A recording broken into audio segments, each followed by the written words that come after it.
In the beginning, there was darkness, and then, bang, giving birth to an endless expanding existence of time, space, and matter. Now see further than we've ever imagined, beyond the limits of our existence, in a place we call the universe.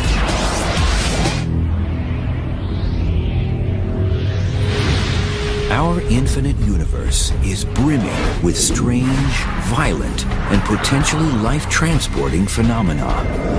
Imagine cosmic portals where objects could disappear, be ejected, or escape to some other place in space or time. They are tickets to oblivion, for the most part. Either you get shredded in a black hole, you get transported to another part of the universe in a wormhole, or you get obliterated by the gusher of a white hole. Blast off to the warp side of the universe as scientists search for black holes, white holes, and wormholes. Are they frivolous fantasies or a science fact?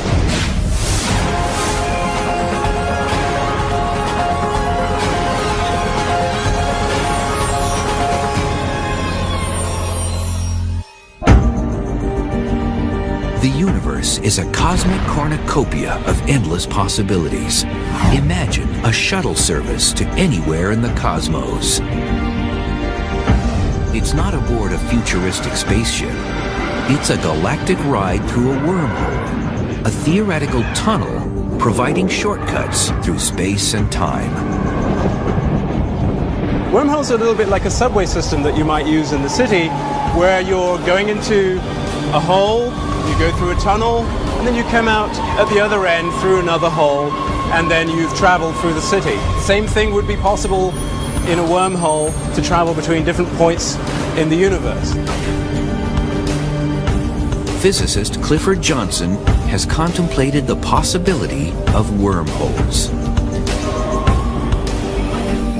The difference between a wormhole and a subway system is that you're using the wormhole to travel a greater distance than you would if you were traveling in ordinary space. In theory, a wormhole has a throat connected to an entrance and exit called mouths, located in different parts of space. A wormhole is appealing because we're limited by the speed of light. We can't get to the Andromeda Galaxy in less than something like 600,000 years, even moving at the speed of light. I keep wondering if the really next big discovery in astronomy could be a wormhole. Not just because they're fun for people like me, but because they could take us to some place that we can't plausibly ever get any other way. Gregory Benford has pondered the science and fiction of outer space.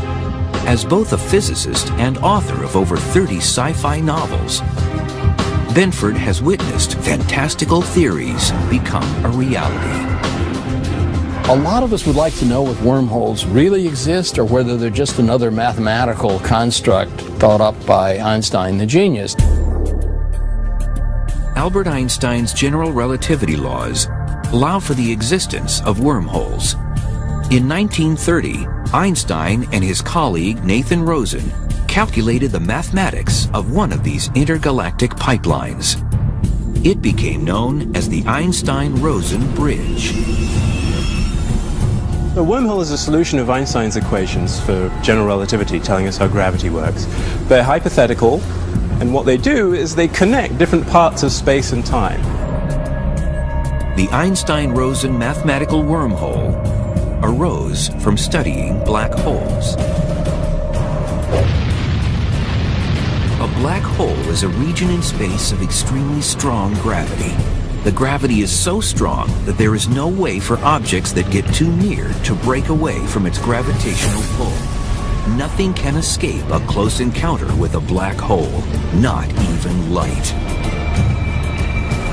This inverted fountain serves as a visual analogy to what's going on around a black hole. At the bottom is the area inside the event horizon.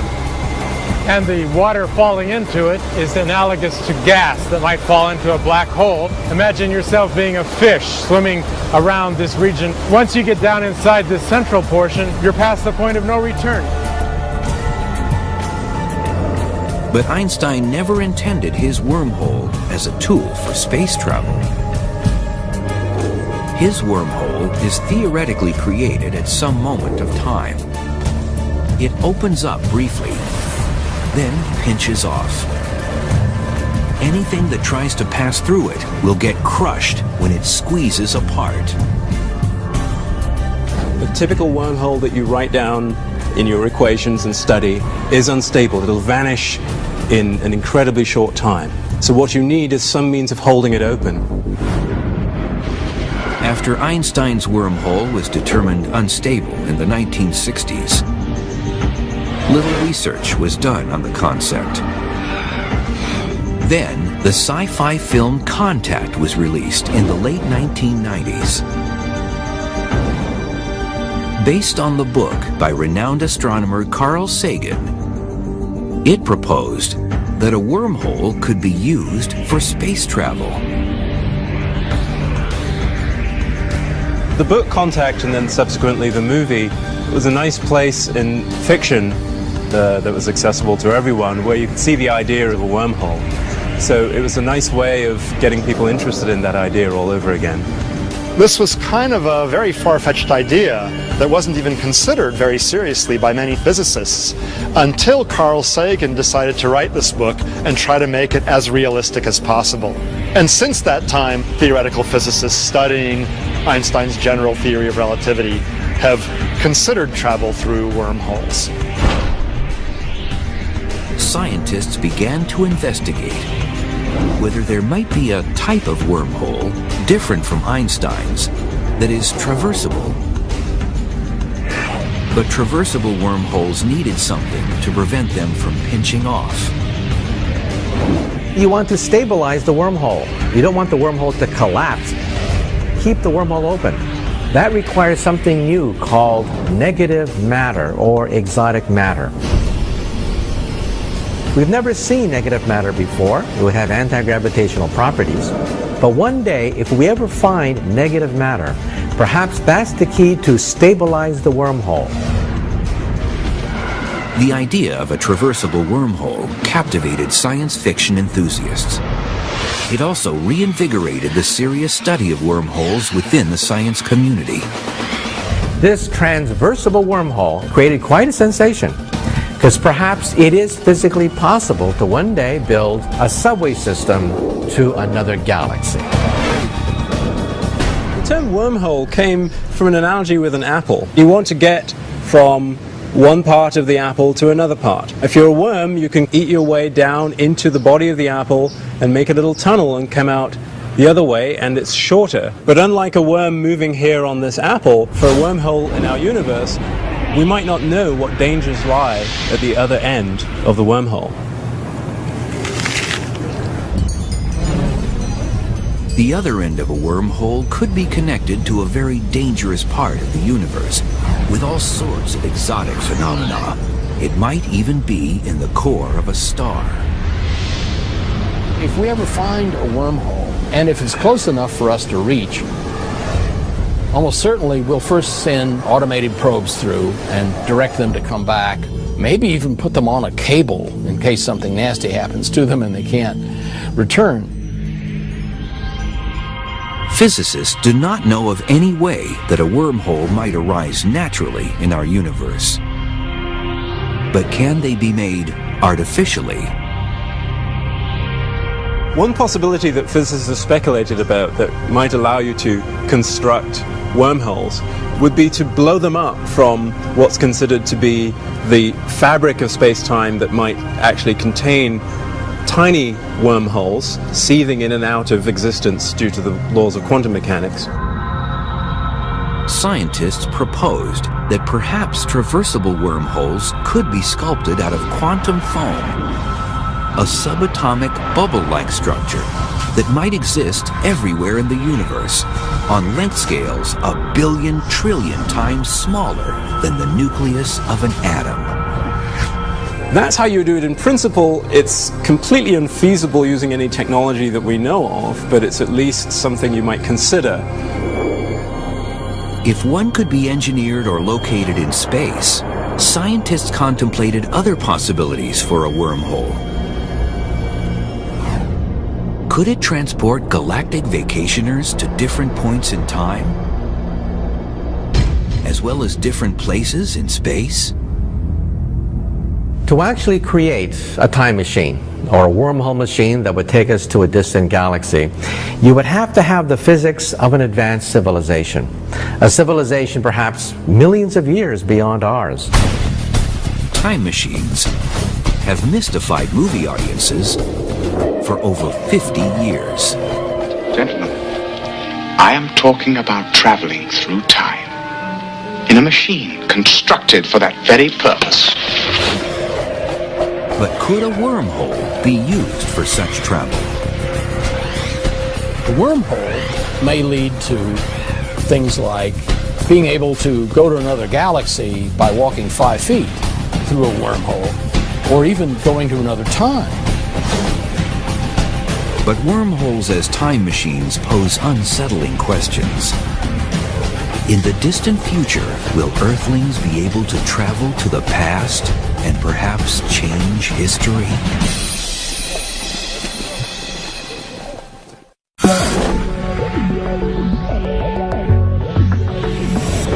Scientific ideas considered far-fetched today could one day become as acceptable as the fact that the Earth is round. The laws of physics may allow for the existence of wormholes, tunnels providing shortcuts through space as well as time. So, could these cosmic subway systems theoretically be engineered into time machines? Einstein's general relativity laws reveal that time travel into the future is possible. They show that time is perceived differently depending on where one is in the universe and how one moves. Objects moving at close to the speed of light age slower than static objects. And objects near a gravitating body age more slowly than objects farther away.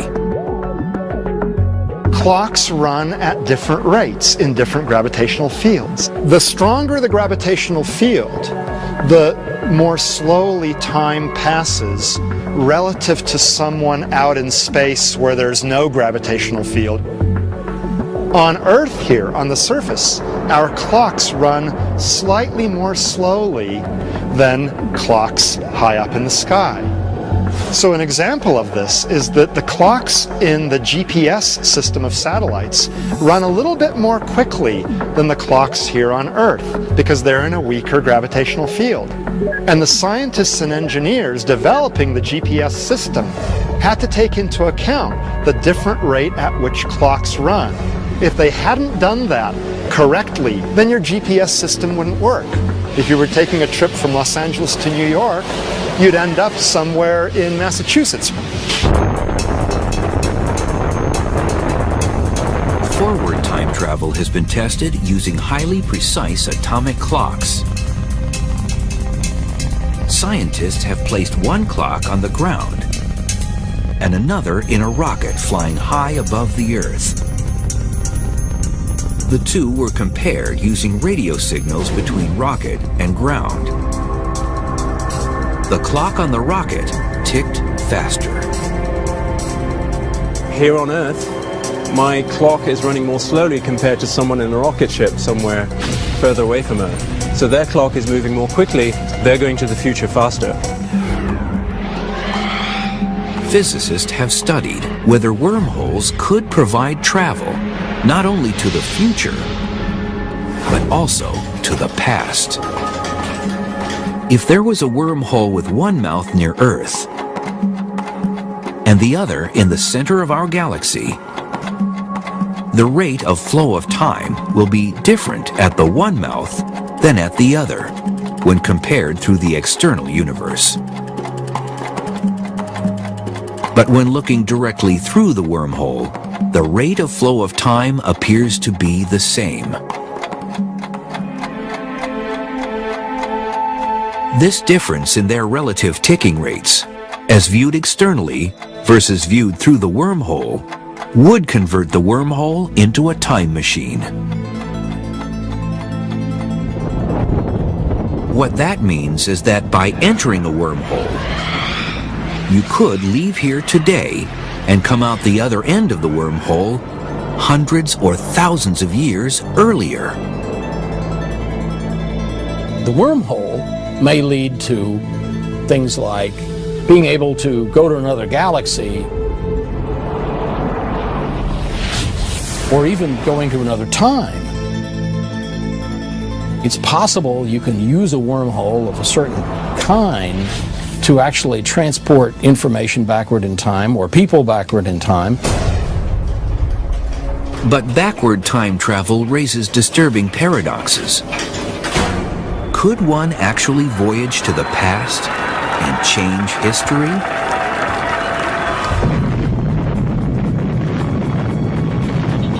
One of the problems with traveling backwards in time is that it produces various paradoxes. The most famous of this is the grandfather paradox. This says that if I have a time machine, I could go back in time and I could kill my grandfather, who would then never have had my father, who would never have had me, I would never have been born.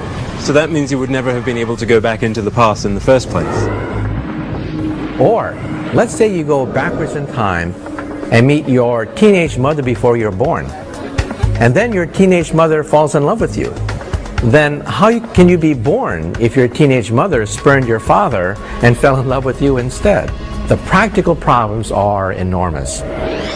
But one day, if somebody knocks on your door and claims to be your great-great-great-great-great-great-great-granddaughter, someone from the future going backwards in time to meet her illustrious ancestor, don't slam the door. Perhaps in the future, our descendants will have the possibility of time travel, and perhaps one day they may come knocking on your door. Backward time travel has ignited a myriad of science fiction scenarios.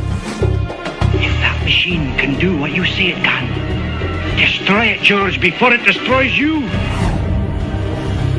If the laws of physics permit wormholes, then how can those laws deal with the danger of changing history? One possibility is that the laws of physics allow you to do backward time travel as long as it leads to a self-consistent universe, that in some sense the history is not changeable. You can't go backwards and change things, which would stop you from having been created in the first place, for example, in the grandfather paradox. For now, forward or backward time travel through a wormhole remains in question, and some scientists think that any attempt to create a wormhole time machine may destroy the wormhole. What actually happens when you try and make that wormhole into a time machine is that as soon as it starts connecting different times, you get a pileup of radiation so intense that it destroys the entire wormhole, thus stopping you from making that wormhole into a time machine. This seems to be a sign that maybe this is the way nature protects itself, using the laws of physics, from ever producing paradoxes and strange things that time machines seem to suggest. Wormhole travel is really iffy because you have to know a lot about the wormhole so that it doesn't do unpleasant things like, for example, turn you into a big ball of gas all of a sudden. Because the gravitational stresses that support the wormhole are plausibly quite strong. The idea of a wormhole is not something that we can point to and say, that's impossible. It would be absurd to say we can't do that ever, because we're dealing with powers, energies, and knowledge that are outside of our current domain. Like a wormhole, there's another phenomenon that has never been discovered. But Einstein's general relativity laws allow for its existence. It's called a white hole. while a black hole is an object into which things are falling and disappearing, rather like a sinkhole, a white hole is doing the opposite. Things are coming out. Things are coming out rather like a fountain. A white hole is like the unicorn, an exotic animal that's never been seen before. A white hole is very similar to a black hole, except it runs backwards. Think of running the videotape backwards. Instead of matter falling into the event horizon, never to come out, matter falls out of a black hole. So it's the opposite, a time-reversed black hole. Black holes, as we know, have now been understood to be out there in our universe, and so you might wonder whether the same thing's true about white holes as well. For example, quasars, when they were first discovered, were thought to be maybe white holes. Why? Because they seem to be producing a huge amount of energy. We now know that that's not the case. Quasars are actually powered by black holes. There's a school of thought that says that anything that can exist must exist somewhere. And if one adopts that school of thought, then at the moment we have to admit that white holes might be out there somewhere. If nature uses white holes, physicists speculate that they could have been an important element in the earliest stages of the universe, maybe even in the formation of the universe itself.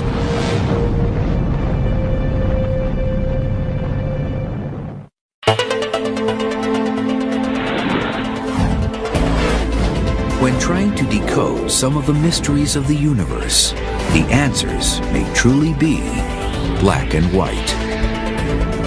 The universe began with the Big Bang, an expanding fireball of matter and energy that started compressed as a tiny subatomic point called a singularity.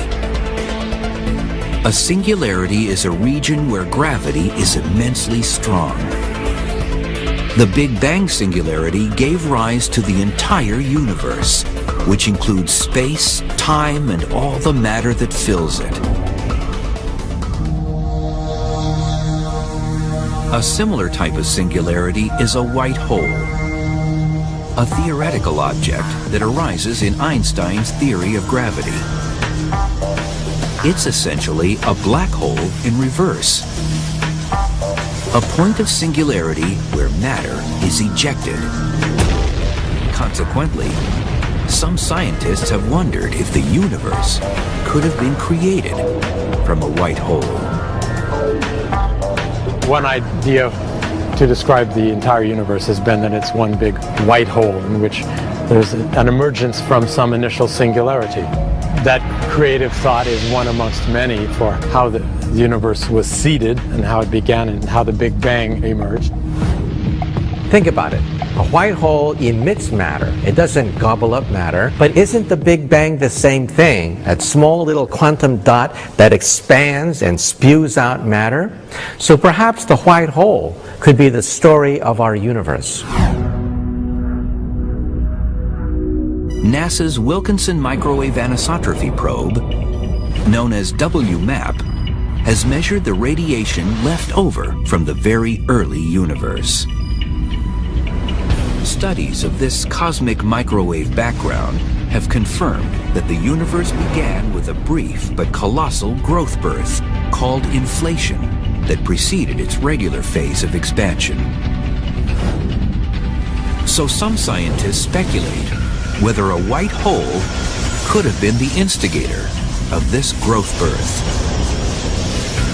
The evidence coming from our space satellites like the WMAP orbiting the Earth right now is consistent with the idea of a multiverse. A multiverse consists of many universes like soap bubbles floating in a bubble bath. In a bubble bath, we have bubbles popping into existence, collapsing back, giving birth to baby soap bubbles. So in other words, Big Bangs could be happening all the time. Perhaps each Big Bang starts with a white hole that then expands rapidly, giving us a baby universe. It's still unproven whether multiple universes exist, and whether white holes may have created them. But scientists have shown that some types of white holes, although possible in theory, are highly unstable. They would not survive for very long, and they simply collapse to form black holes. Possibly white holes played a role. Perhaps they formed for a very short time, but then being unstable they collapsed. But even during that period when they were first formed, they may have left some important imprint on the future of the universe. We don't know whether that's true, but it's a possibility.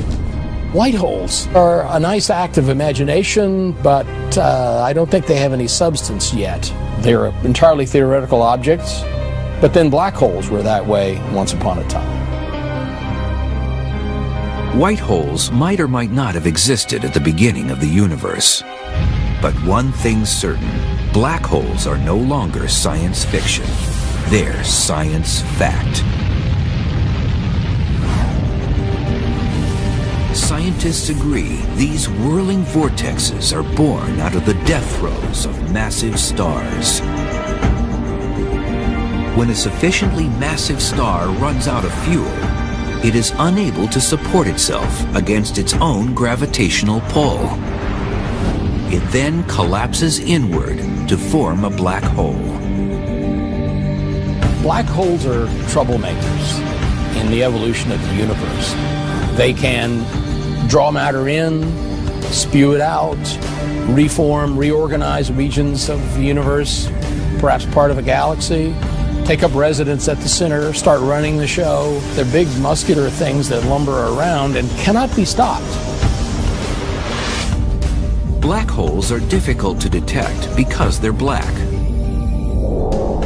But they can be observed when they interact with something in space, such as in falling gas, which heats up and glows in X-rays. Years ago, black holes were considered to be impossible. We have something called the giggle factor in physics. People used to giggle whenever we talked about black holes. But now we see hundreds, thousands of glorious photographs of black holes. There are at least two types of black holes. One is called a stellar mass black hole, which is approximately 3 to 30 times the mass of our Sun. It's speculated that 100 million of these reside in our Milky Way galaxy, and similar numbers in other galaxies.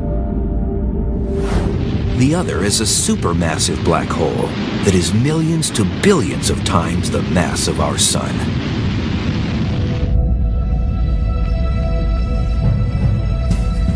It's believed that this humongous monster lives at the center of most every large galaxy.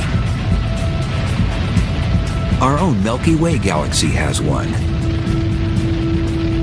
Yet whether they're stellar mass size or supermassive, all black holes are cosmic cannibals. A black hole, in some sense, is like a cosmic roach motel. Everything checks in, but nothing checks out. A trip to a black hole would be fantastic, almost psychedelic. It's like having a near-death experience.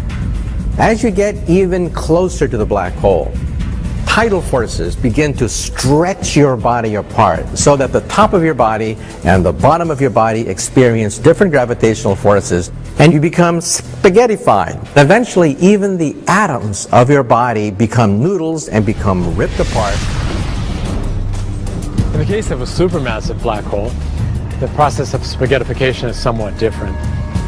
The person jumping in wouldn't be spaghettified until passing through the event horizon. And the reason for that is because the tidal forces that would stretch him aren't strong enough until you get closer to the singularity. So the person jumping in would have a few moments of perception that they were inside of a black hole, and they could marvel at that idea before they plunged toward the singularity and then became spaghettified. And if one black hole isn't violent enough, try two black holes dueling for dominance.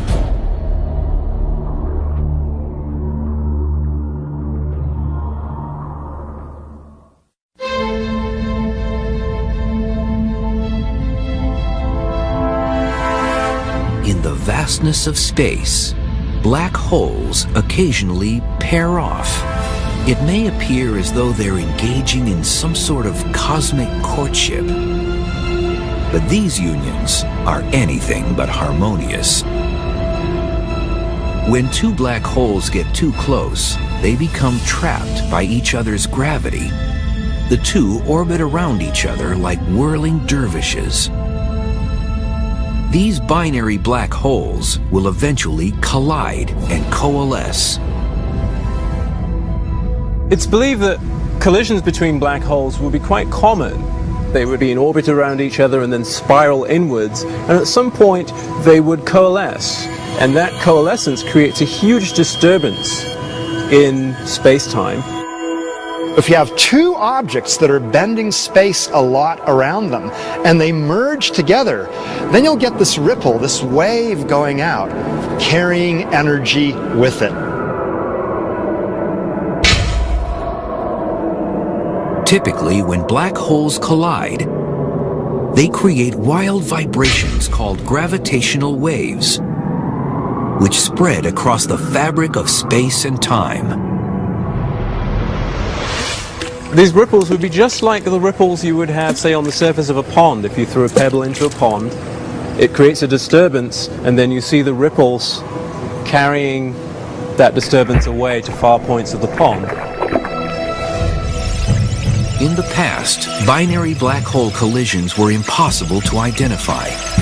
Now, scientists have developed gravitational wave detectors to track these vibrations and hopefully catch black hole collisions in the act.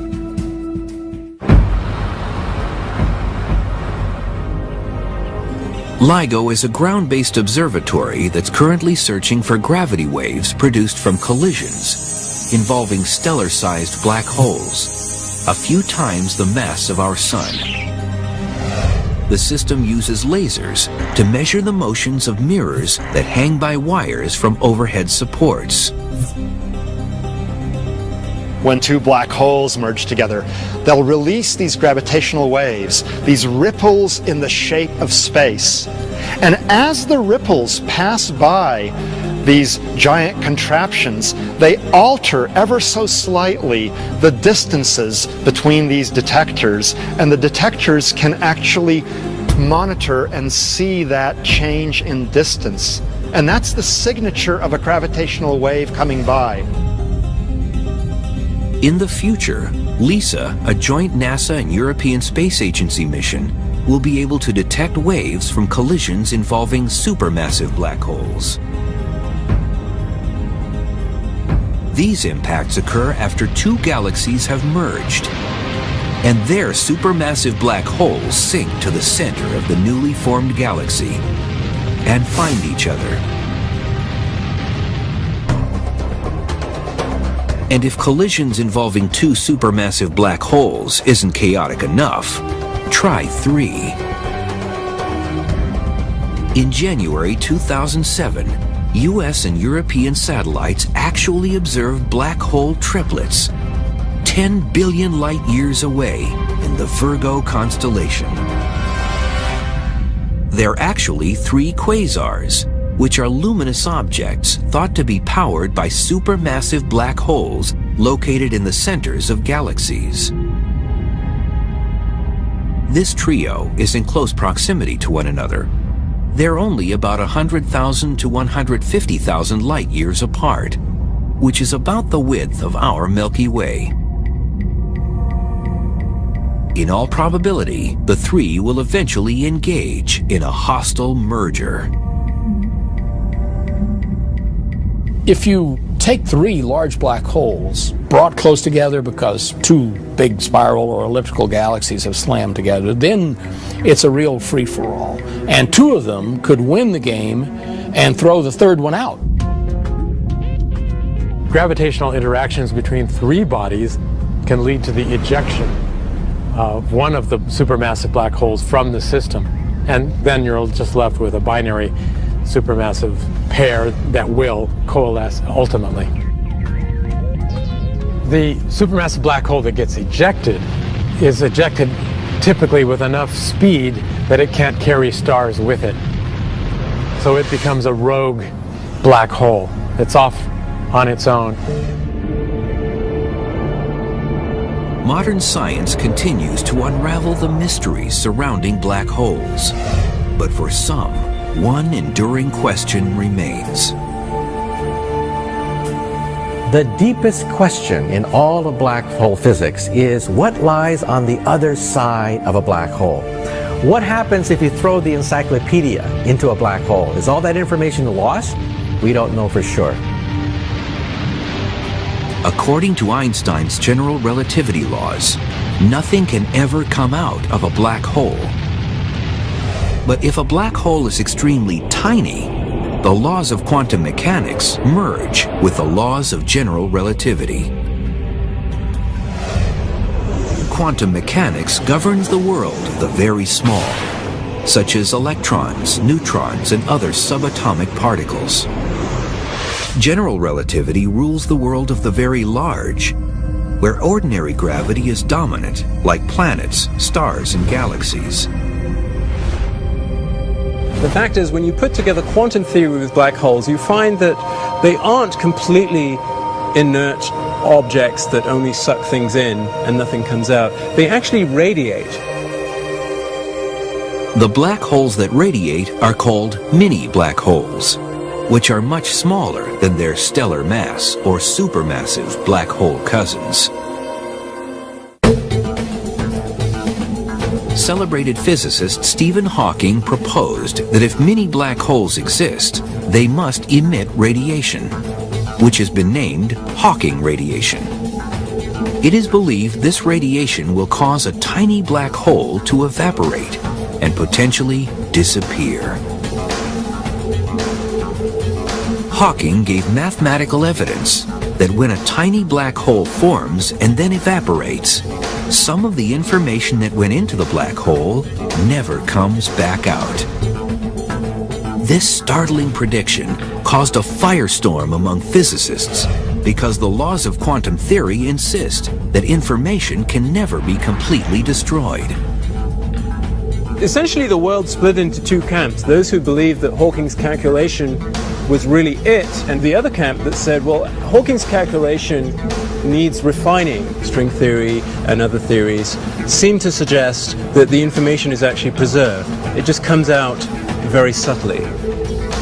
The question of what happens to the information that goes inside a black hole is, I think, not fully settled. The chemical composition of the objects that went into the black hole and other aspects of them, their color, their temperature, etc., etc. We don't really know what happens to that information.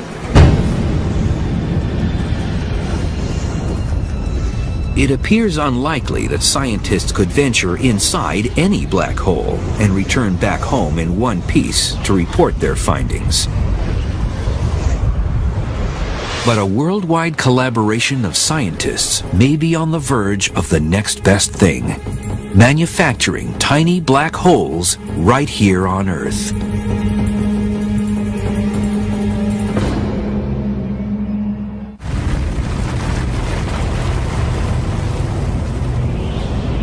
Today, scientists are pushing back the boundaries of cosmic research.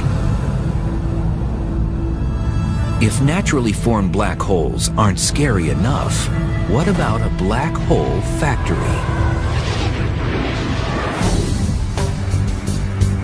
In Switzerland, at the physics laboratory called CERN, scientists have built the Large Hadron Collider, the biggest, most complex science experiment ever constructed. It's a particle accelerator, 17 miles long and the weight of 5 jumbo jets. It's capable of crushing subatomic particles together to replicate the energies that existed microseconds after the Big Bang. This particle collider was designed and built to study important questions in fundamental particle physics. But it will cram so much energy together that if physicists are lucky about how nature works at those energies, it could also produce tiny black holes. We might be able to see microscopic black holes being formed in these high-energy collisions, and those black holes would then be amenable to study. They would rapidly evaporate. We'd be able to study their decay products and understand physics of quantum gravity in the laboratory, which is something that we never dreamed we'd be able to do in our lifetimes. But the possibility of manufacturing mini black holes has roused suspicion and fear. Could they escape the Earth's gravity and eventually devour our planet? Cosmic rays from outer space hit the Earth all the time, perhaps with more energy than these mini black holes. So these mini black holes are harmless. They're not going to eat up the Earth. They are not a doomsday device. A similar mini black hole scare happened in the United States. In Brookhaven, New York, a smaller collider experiment is already underway. The relativistic heavy ion collider, better known as RIC, is an underground pipeline where gold atoms collide together at 99.9% the speed of light. When the experiment began in the year 2000, news spread that these head-on impacts created black holes. The laboratory, which is very responsible, decided it needed to respond to this and reassure people, so it convened a group to look at this. And what that group found was that these kinds of collisions had been happening in outer space, and that had never caused a problem. Theoretically, we produce conditions in these collisions which should mathematically give some similarity to the theory that surrounds black holes. But in practice, we're completely safe. There's no way that any black hole that could be a concern could be produced here at RIC. Well, RIC certainly is not capable of producing a black hole of any kind. There is not enough mass which is being created here by many orders of magnitude. Although RIC cannot create mini black holes, scientists can go through the ashes of these particle collisions to learn about the early moments a few microseconds after the Big Bang. So we can use this knowledge to gain a better understanding of what happened shortly after the Big Bang, including the possibility of primordial black hole formation. The particle collision experiments in Switzerland and in the US may not produce life-threatening black holes, but they could give several important clues about whether information comes back out of a mini black hole and even how the universe began. They do provide a laboratory to see how far we can push Einstein's theory until all hell breaks loose and the equations collapse. And that's why we think that mini black holes could be a key to going beyond Einstein.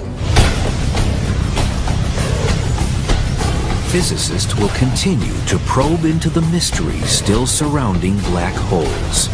They will also remain on high alert for any signs of the elusive wormholes and white holes. The search for the next frontier marches on. White holes, wormholes, black holes are tickets to oblivion for the most part. None of these are places that you want to take your summer vacation near. And these tickets will cost a lot to even find. These objects are hard to observe in the universe, and only one of them do we really pretty much know is there, the black hole. The others may be entirely hypothetical. They may be the unicorns of astronomy. There are several cases in history of science when an idea or even a solution to an equation just seemed like an artifact of our imaginations and it actually turned out to be a real thing. Black holes are such an example. Maybe white holes and wormholes will have some role in nature which we'll one day discover.